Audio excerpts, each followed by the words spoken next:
అందరికీ. అందరూ ఎలా ఉన్నారు? ముందుగా ఈ వీడియో చూస్తున్న ప్రతి ఒక్కరికి శ్రీరామనవమి శుభాకాంక్షలు. ఈరోజు పండగ కాబట్టి నేనైతే మార్నింగ్ 5:30కే లేచాను. లేచి ఇల్లంతా క్లీన్ చేసేసుకున్నాను. అండ్ నెక్స్ట్ కడపంతా క్లీన్ చేసుకొని ముగ్గు వేసుకొని కడపకైతే బొట్లు పెట్టేసుకున్నాను.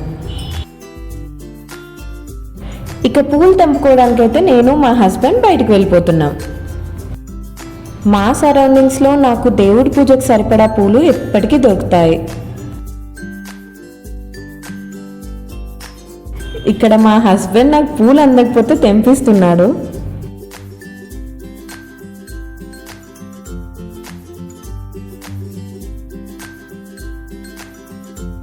మేమైతే పూలు తెంపుకొని ఇంటికైతే వెళ్ళిపోతున్నాం. ఇక ఇంటికి వచ్చేసాక నేనైతే దేవుడి ప్రసాదాల కోసం ఫస్ట్ అయితే పులిహోరకి రైస్ నానబెట్టేసుకుంటున్నా. రైస్ని మంచిగా వాష్ చేసుకొని కావాల్సినంత వాటర్ పోసేసుకొని పక్కన పెట్టేశాను. ఇక్కడైతే నేను వడపప్పు కోసం పెసరపప్పు నానబెడుతున్నాను. కొంతమంది అయితే శనగపప్పు కూడా వాడతారు. అండ్ ఇక్కడ నేను పానకం కోసం అయితే బెల్లం అయితే తీసుకుంటున్నాను. బెల్లం మంచిగా మెత్తగా అయ్యే వరకు దంచుకోవాలి. అండ్ నెక్స్ట్ ఆ బెల్లాన్ని ఒక గ్లాస్లోకి తీసుకొని కావాల్సినన్ని వాటర్ పోసుకున్నాను.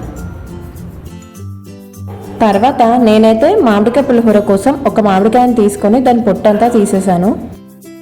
పొట్టంతా తీసేసాక ఆ మామిడికాయని మంచిగా తురుముకున్నాను. ఫస్ట్ తీసుకున్న గ్రేటర్తోనే మామిడికాయ సరిగ్గా తురమడం రాలేదు, అందుకనే కొంచెం పెద్దది తీసుకొని వాడుతున్నాను.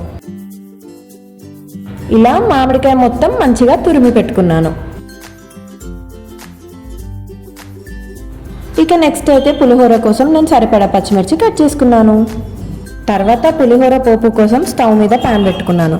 ఈలో రైస్ మంచిగా నానిపోయాయి కాబట్టి ఒక సైడ్ కుక్కర్ కూడా పెట్టేశాను. ఇక్కడ తీసుకున్న ప్యాన్లో 3 table spoons of oil add చేశాను. అండ్ నెక్స్ట్ నల్లగింజలు, ఆవాలు, జీలకర్ర కూడా యాడ్ చేశాను. దాంతోపాటు కరివేపాకు కూడా యాడ్ చేయాలి. దాంట్లోనే పల్లీలు అండ్ శనగపప్పు కూడా యాడ్ చేశాను. అవన్నీ మంచిగా రోస్ట్ అయ్యే వరకు గోలించుకోవాలి. అవన్నీ మంచిగా రోస్ట్ అయ్యాక నేను పచ్చిమిర్చి యాడ్ చేశాను.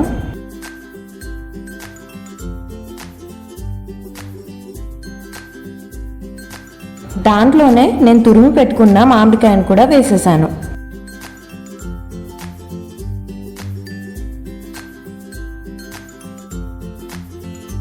లోపు ఇంకో సైడ్ పెట్టిన రైస్ కూడా అయిపోయింది. దాంట్లోనే నేను సరిపడా పసుపు అండ్ ఉప్పు యాడ్ చేశాను. అంతా మంచిగా కలిసిపోయేటట్టు కలిపెట్టుకున్నాను.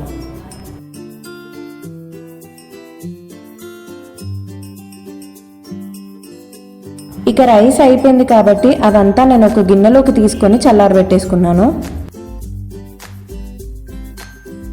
నేనైతే ఒక గ్లాస్ రైస్కి ఒక మీడియం సైజ్ మామిడికాయ తీసుకున్నాను. మామిడికాయ పులుపుని బట్టి మీరు కావాల్సినంత తీసుకోండి. మా పులిహోర అయితే రెడీ అయిపోయింది. ఇక్కడైతే పానకం కోసం కొన్ని మిరియాలు దంచుకుంటున్నాను.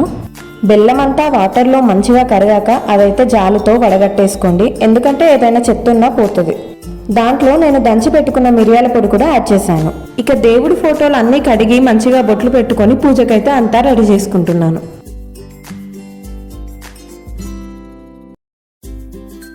ఇక్కడ నేనైతే ఇక పూజ స్టార్ట్ చేస్తున్నాను. మా హస్బెండ్ తెంపిన 2 మందార పుల్లనైతే ఇక్కడ సీతారాములకైతే పెట్టేశాను.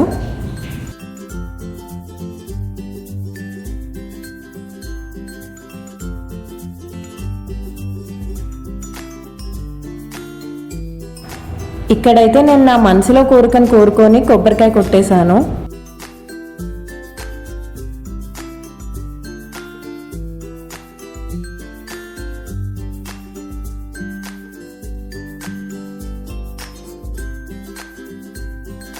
లాస్ట్కి హారతి ఇచ్చి నా పూజ అయితే కంప్లీట్ చేసేసాను.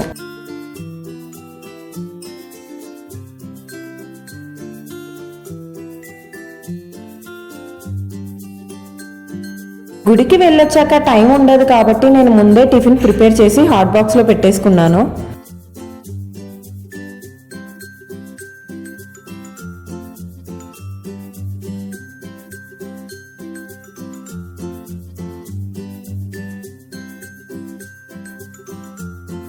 ఇక మేము సీతారాముల కళ్యాణం చూడడానికి గుడికైతే వెళ్ళిపోతున్నాం.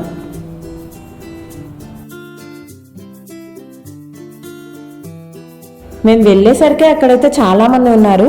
కరెక్ట్ గా కళ్యాణం టైంకి మేము అక్కడ ఉన్నాము. సావధాన సుముహూర్తే సావధాన శుభలగ్నే సావధాన శ్రీలక్ష్మీ నారాయణ ధ్యాన సావధాన కళ్యాణం గమనేయ కోమలకదయాదాక్షదారోపణం కన్యాదాన పురస్కరం శుభగృహ విప్రాతిశానుగ్రహం బాహువ కంకణ బంధనం దశగుణం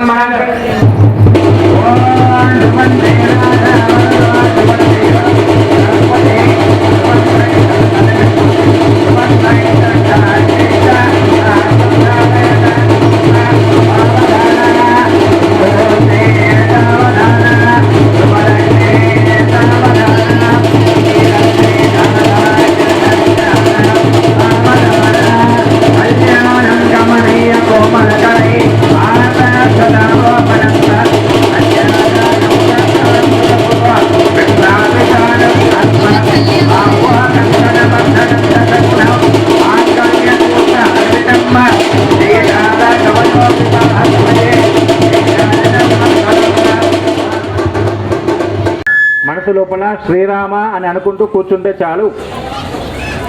అథానంత వీర్యస్య అత్ర శ్రీమదాదినారాయణస్య అచింజాపదమిత శక్తార్థమానస్య. కళ్యాణం జరిగిన వెనకాలే శ్రీ తుల్యాభవాని టెంపుల్ అయితే ఉంది. ఇది చాలా ఓల్డ్ టెంపుల్.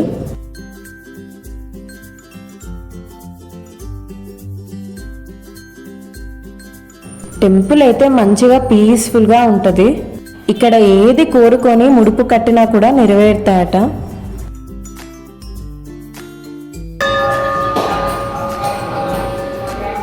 ఇక మేము మా దర్శనం అయిపోయాక ఇంటికైతే స్టార్ట్ అయిపోయాం. ఇలా మేము ఈ శ్రీరామనవమి పండుగని జరుపుకున్నాము. మీరు మీ పండుగను ఎలా జరుపుకున్నారో కింద కామెంట్ చేసేయండి. ఈ వీడియో గనక మీకు నచ్చినట్టయితే please like, share and comment and don't forget to subscribe to our channel పవనేహ. బాయ్ బాయ్ అందరికీ.